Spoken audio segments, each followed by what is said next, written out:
Narmada Eshala audio సిరీస్కి స్వాగతం. నేను మీ నర్మద. నేను రాసిన ఈ వృద్ధమైన భావామర్దలు ప్రేమ కథని నేనే మీకు వినిపిస్తున్నాను. అర్రోగేట్ హస్బెండ్ భాగం 20. ఇంతవరకు తన భర్త సన్నిధిలో అతని చెయ్యి పట్టుకొని ఆ చల్లని వెన్నెల్లో విహరించిన ఆమె మనసు ఒక్కసారిగా ఎడారిలోకి విసిరివేయబడ్డట్టు ఫీలైంది. ఎడారి వేడిలాంటి అతని చూపుల సెగను తట్టుకోవడం ఆమెకు కష్టంగా మారింది. ఏంటి నాకీ పరీక్ష? నేనేం తప్పు చేశానని ఇంతసేపు నాపై ఎంతో ప్రేమను చూపించాడు కదా, ఇంతలోనే నన్నెందుకు శత్రువులా చూస్తున్నాడు? హాయిగా అక్కడే పడుకొని నిద్రపోయేదాన్ని కదా. నాపై ఎంతో ప్రేమ ఉన్నవాడిలా ఇక్కడికి తీసుకొని వచ్చి ఇలా నేను హట్ అయ్యేలా కోపగించుకోవడం ఎందుకు? ఇంటికి రాగానే ఎవరి దారి వారిదన్నట్టు ప్రవర్తించడం ఎందుకు? ఈ మాత్రం దానికి నేనెక్కడ పడుకుంటే ఏంటి? ఇలా నాపై రుసరుసలాడడం, చెయ్యని తప్పుకు శిక్షించడం ఎందుకు? నాకు మనశ్శాంతి లేకుండా చేయడం ఎందుకు? నాకిప్పుడు అర్థమవుతోంది. బావ నన్ను ప్రేమించి పెళ్లి చేసుకోలేదు, పగతో చేసుకున్నాడు. అందుకే కక్ష సాధిస్తున్నాడు అనుకుంది. ఆ రాత్రంతా ఏడ్చి ఏడ్చి అలసి సొలసి ఎప్పటికో నిద్రపోయిన నందు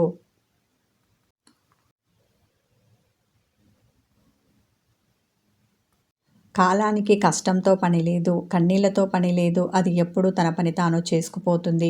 ఆ రోజు కూడా అలాగే కాలం తన పని తాను చేసుకుపోతూ సూర్యున్ని తూర్పు కొండపైకి లాక్కొచ్చింది. ఆకాశం తెల్లబడి భల్లున తెల్లారింది. అచ్చం నందిత జీవితంలాగా. నందు లేచి తన దినచర్య ప్రారంభించింది. ఆమె మనసిప్పుడు అభావంగా ఉంది. యాంత్రికంగా పనులు చేస్తోంది. తరుణ్ ఎక్కడున్నాడని ఆమె కళ్ళు వెతకడం లేదు. అసలు అతని ప్రస్తావనే తన మనసులోకి రానివ్వలేదు. ఒకలాంటి నిర్లిప్తత ఆమెను ఆవహించింది. రాత్రి తరుణ్ ఆమెపై చూపించిన కోపానికి ఆమె మనసు ముక్కలైంది. రాత్రి సరిగ్గా నిద్రపోకపోవడం వల్ల మధ్యాహ్నం భోజనం చేయగానే నిద్ర ముంచుకొచ్చింది. గదిలో నేలపై చాపపరుచుకొని పడుకుంది. పడుకోగానే ఆమెకి గాఢ నిద్ర పట్టింది. సాయంకాలం అవుతుండగా వదినా లే అంటూ శోభన వచ్చి నిద్రలేపే వరకు ఆమెకు మెలకువ రాలేదు.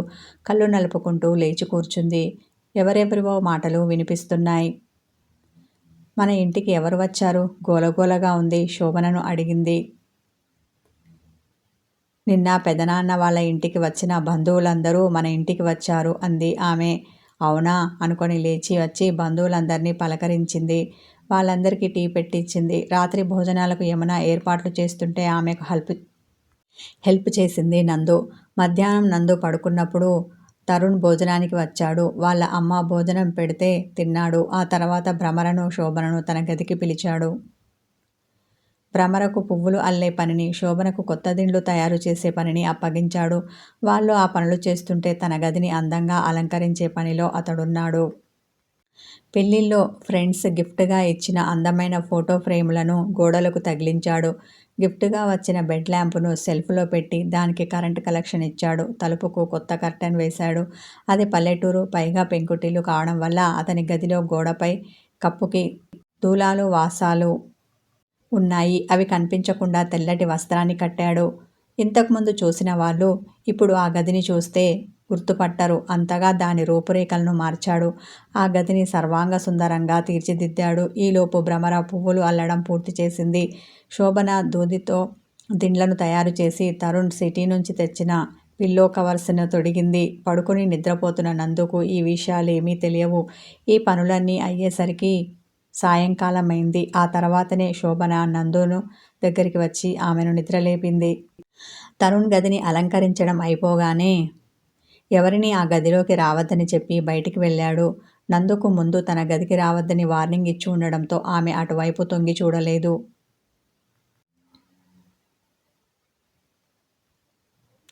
నిన్నటి ఫంక్షన్కి వచ్చిన బంధువులు ఎక్కువ మంది ఉండడంతో వంటలు ఎక్కువగా చేయవలసి వచ్చింది. వంట చేయడంలో నందు హెల్ప్ చేసిన యమున బాగా అలసిపోయింది. నందు, ఇక పనిచేయడం నా వల్ల కాదు. అందరికీ భోజనాలు నువ్వే వడ్డించు ఆమెకు చెప్పి తను రిలాక్స్గా కూర్చుంది. అలాగేనని తల ఆడించిన నందు భోజనాల సమయం కాగానే అందరికీ భోజనాలు వడ్డించింది. అలా అందరి భోజనాలు అయ్యేసరికి బాగా పొద్దుపోయింది. అలసిపోవడం, మనసు బాగోలేకపోవడం వల్ల నందుకు భోజనం చెయ్యాలి అనిపించలేదు. నేను తినను అనడానికి లేదు. ఇది అత్తవారిల్లు. తినను అంటే ఎందుకు, ఏంటి? 1,00,000 ప్రశ్నలు వేస్తారు. కారణాలు ఆరా తీస్తారు. తను ఏమని చెప్తుంది? అందుకే మౌనంగా భోజనానికి కూర్చుంది. నందుతో పాటు భోజనం చేయని వాళ్ళు మరో ఇద్దరు మిగిలారు. వాళ్ళు కూడా భోజనానికి కూర్చున్నారు. నందుకు వరుస వదిన అయ్యే ఒక ఆవిడ వాళ్ళకి భోజనం వడ్డిస్తోంది. నందు, నువ్వు కొత్త పెళ్లి కూతురివి, మొదట తీపి తినాలి అంటూ పాయసం పెట్టింది. నందుకు రాత్రిపూట స్వీట్ తినడం ఇష్టముండదు. తినను అంటే ఆవిడ ఏమనుకుంటుందోనని మొహమాట పడింది. ఆవిడ కోసం కొద్దిగా తిన్నది. అది తినేసరికి ఆమెకు ఎలాగో అయ్యింది. ఇంకా అన్నం తినాలి అనిపించలేదు. అయినా బలవంతంగా 2 ముద్దలు తిన్నది. వచ్చిన బంధువులందరూ లక్ష్మయ్య వాళ్ళ ఇంటి దగ్గరే పడుకుంటామని వెళ్ళారు. అందరూ వెళ్ళేసరికి కూల తగ్గి ఇల్లంతా నిశ్శబ్దంగా మారింది. నందు వంటిల్లు సర్దుతున్నప్పుడే తరుణ్ స్నానం చేసి తన గదికి వెళ్ళాడు. ఆ విషయం ఆమెకు తెలియదు. ఆమె నిన్న రాత్రి నుండి ఇప్పటి వరకు తరుణ్ని చూడలేదు. అతను తనంత తానుగా ఆమె కంటి ముందుకు రానూ లేదు. నందు తన పని పూర్తి చేసుకొని ఎప్పటిలాగే రోజు పడుకునే దగ్గర పడుకోవడానికి వచ్చింది. ఒళ్ళు విరుచుకొని పక్క మీద వాలబోతుండగా నందు ఇలా రా అంటూ యమున పిలిచింది. పడుకోవాలని చూస్తున్న నందు వంటగదిలో ఉన్న యమున దగ్గరికి వచ్చి ఏంటి వదిన ఆవలింతతో అడిగింది. నందు వెళ్ళి స్నానం చేయి ఆర్డర్ వేసింది ఆమె. ఇప్పుడా? ఎందుకు? తెల్లబోయిన నందు, వదిన ఇప్పుడు టైం ఎంతయిందో చూసావా? ఆల్రెడీ 10:30 అయింది. నాకు నిద్ర వస్తోంది. మరోసారి ఆవలించింది. తప్పదు, టైం ఎంతైనా చేయాల్సిందే చిన్నగా నవ్వుతూ చెప్పింది. విసుగును దాచుకొని ఇప్పుడు ఇంకేం కార్యక్రమాలున్నాయి? అయోమయంగా ఆమెను చూసింది. తెలిసినా ఆమె చెప్పలేదు సరికదా. తరుణ్ చెయ్యమన్నాడు, చెయ్యి అంది.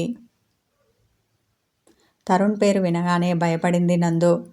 చెయ్యనని మొండికేస్తే మళ్ళీ నిన్నట్లా బావకి ఎక్కడ కోపం వస్తుందో, ఇంకెన్ని మాటలు అంటారో అనుకొని బట్టలు తీసుకొని స్నానానికి వెళ్ళింది. ఈ వేళప్పుడు అది ఎందుకు స్నానం చేస్తోంది అనుమానంతో వెంకటలక్ష్మి యమునను అడిగింది. తరుణ్ చెయ్యమన్నాడు అని అది చేస్తోంది అంది ఆమె.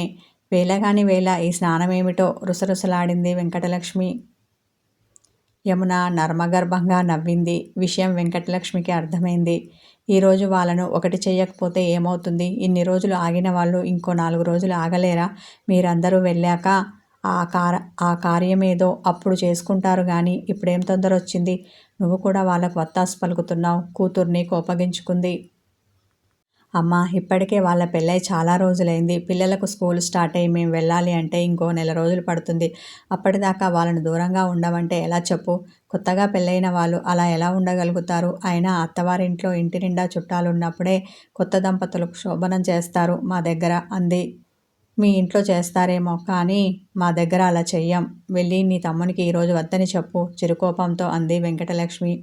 ఆ మాట నేను చెప్పలేను. కావాలంటే నువ్వెళ్ళి చెప్పు అంది యమున. కూతురు ఎదురు చెప్పేసరికి ఉక్రోషం పొడుచుకొచ్చింది వెంకటలక్ష్మికి. కొడుకు గది దగ్గరికి వచ్చి తరుణ్ ఇలా రా అని పిలిచింది. అతడు వచ్చాక ఏంటి ఈ పని? అందరూ వెళ్ళాక చేసుకోవచ్చు కదా, ఎందుకింత తొందర? నా మాట విని ఈ కార్యం కాస్త వాయిదా వేసుకో అంది. నాన్నగారు ఈరోజు ముహూర్తం బాగుంది, చేసుకోమని చెప్పారు అన్నాడు తరుణ్. భర్త పేరు తరుణ్ నోటి వెంట వినగానే నోట్లో ఏమేమో గులుక్కుంటూ అక్కడి నుండి వసారాకి వచ్చింది. నందిత స్నానం చేసి వచ్చి చీర కట్టుకుంటోంది. నందు, నీ దగ్గర కొత్త చీర లేదా? పాతది కట్టుకుంటున్నావు అనుమానంతో అడిగింది యమున. లేదు వదిన, ఉన్నవే 3 చీరలు. 3 వాడేశాను. కొత్తది అంటే పట్టు చీరలు మాత్రమే ఉన్నాయి. అవి కట్టుకోనా అంది. అవి వద్దు అంటూ తల్లి దగ్గరికి వచ్చింది యమున. అమ్మా, నందికి ఒక కొత్త చీర ఉంటే ఇవ్వు. అది పాత చీరనే కట్టుకుంటోంది అంది. వాళ్ళ అమ్మగారు శోభనానికి చీర పంపకపోతే పాతది కట్టుకోక కొత్తది కట్టుకుంటుందా? దాని దగ్గర ఉన్నదే కట్టుకోమ్మను నిష్ఠూరంగా మాట్లాడింది ఆమె. అమ్మమ్మ వచ్చింది కదా, వచ్చేటప్పుడు ఆమె వెంట చీర పంపించి ఉంటారు, అడిగి చూడు అంది యమున. అమ్మా, నువ్వు వచ్చేటప్పుడు కార్యానికి కొత్త చీర తెచ్చావా? తెస్తే ఇలా ఇవ్వు. అక్కడే వసారాలో పడుకొని ఉన్న నందిత నానమ్మ వెంకటలక్ష్మికి తల్లి అయిన లక్ష్మమ్మను అడిగింది ఆమె. వాళ్ళు ఏ చీర ఇవ్వలేదు, నేను తేలేదు. పడుకున్న దగ్గర నుండే చెప్పింది లక్ష్మమ్మ. అది విన్న యమున, వాళ్ళు చీర పంపకపోతే ఏమైంది? మన ఇంట్లో అమ్మకానికి ఉంచిన కొత్త చీరలు గది నిండా ఉన్నాయి కదా, అందులో నుండి ఒకటి ఇవ్వు తల్లితో అంది. వాళ్ళు శోభనం చేసుకోవడం ఇష్టం లేని వెంకటలక్ష్మి, అమ్మో ఇప్పుడు అందులో నుండి చీర తీస్తే ఇంకేమైనా ఉందా? మీ నాన్నకు తెలుస్తుందంటే నన్ను తిడతారు. పోనీ ఆయన్ని అడిగి తెద్దాము అంటే నిద్రపోయారు. కొత్తగా పాతదో ఏదైతే ఏముంది, ఉన్నదానితోనే అదేదో కానివ్వమను అంది వెంకటలక్ష్మి. కొత్త చీర ఇవ్వడానికి సుముఖత చూపలేదు. ఆమె కొత్త చీర ఇవ్వాలనుకుంటే ఎలాగో అలా ఇచ్చేది ఇష్టం లేక ఆ సాకుని భర్త మీదకి తోసింది. యమున ఏమీ అనలేక మౌనం వహించింది. నందు దగ్గరికి వచ్చి ఆమె తల దువ్వి తల నిండా పువ్వులు పెట్టింది. నాకు నిద్ర వస్తుంటే ఏమిటో ఈ అలంకరణ, నాకు అర్జెంటుగా పడుకొని నిద్రపోవాలని ఉంది. విషయం ఇది అని తెలియక మనసులో విసుక్కుంది నందు. ఆ తర్వాత వంటింట్లోకి వెళ్ళి పాల గ్లాస్ తీసుకొని వచ్చి నందు చేతికి ఇచ్చింది యమున. నందు తలలో ట్యూబ్లైట్ వెలగలేదు. తనను తాను ఎందుకు అలంకరించారో అర్థం చేసుకోలేదు. పాల గ్లాస్ ఎందుకు ఇస్తున్నారో తెలుసుకోలేదు. నిర్లిప్తంగా ఆమె ఇచ్చిన పాల గ్లాసుని చేతితో పట్టుకుని ఏం చేయాలి అన్నట్టుగా ఆమె వైపు చూసింది.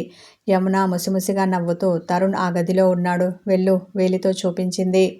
బావగదికి నేను వెళ్ళను అని భయంతో చెప్పాలనుకుంది. కానీ అప్పటికే యమున అక్కడి నుండి వెళ్ళింది. నందుకేం చేయాలో అర్థం కాలేదు. కాసేపు అక్కడే అలాగే నిలబడింది. అలా ఎంతసేపు నిలబడి ఉండగలదు? అందుకే చేసేదేమీ లేక ఏదైతే అది అవుతుంది అనుకొని తరుణ్ గదిలోకి అడుగుపెట్టింది. తరుణ్ తన గదిలోకి వచ్చిన నందుని చూసి నిన్నటిలా కోపగించుకుంటాడా, లేక ప్రేమగా దగ్గరికి తీసుకుంటాడా? తదుపరి భాగంలో తెలుసుకుందాం. కథ కొనసాగుతుంది. వ్యూవర్స్, స్టోరీ నచ్చితే లైక్ చేయండి, కామెంట్ చేయండి. Thank you.